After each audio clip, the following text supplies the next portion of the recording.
Maramdamang sigla at tensyon sa bawat kalahok. Makikita sa paligid ang mga estudyanteng abala sa paghahanda ng mga kagamitan para sa kompetisyon. Dito makikita ang kanilang disiplina, kasipagan at determinasyon na manalo.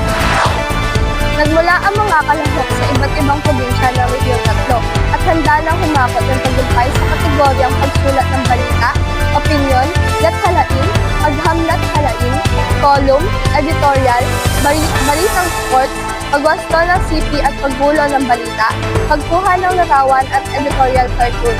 Isama pa natin ang mga panggrupong kategorya TV at radio broadcasting at online at desktop publishing. Hindi makakaila na nagtagumpay ka sa pang-division na laban dahil isa ka ngayong regional participant. Maaari ka bang magbahagi ng mga tips and techniques? Bakit ka nananalo sa bawat laban mo sa journalism?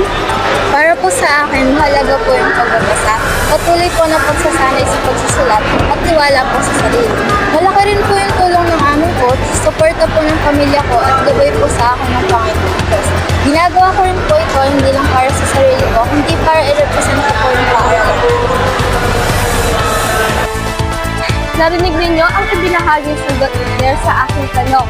Sabi nga niya, ang laban ngayong regional ay para sa paaralan, sa pamilya niya at sa Panginoong Diyos na nagbibigay ng talino at pusay sa kanya. Habang magpapatuloy ang RSPC sa Baler, bawat probinsya ay umaasa at nananalangin mag-uwi ng panalo. Isang katotohanan ang tunay na totoo, bawat kalahok ay may ginagawang pagsasanay, inilalaan na panahon at disiplina sa larangan ng pamamahayag. Lahat ng ito ay kanilang ipinapaubaya sa basbas ng swerte at dalangin ng poong may kapal. ODP, Balita Ngayon. Magandang araw!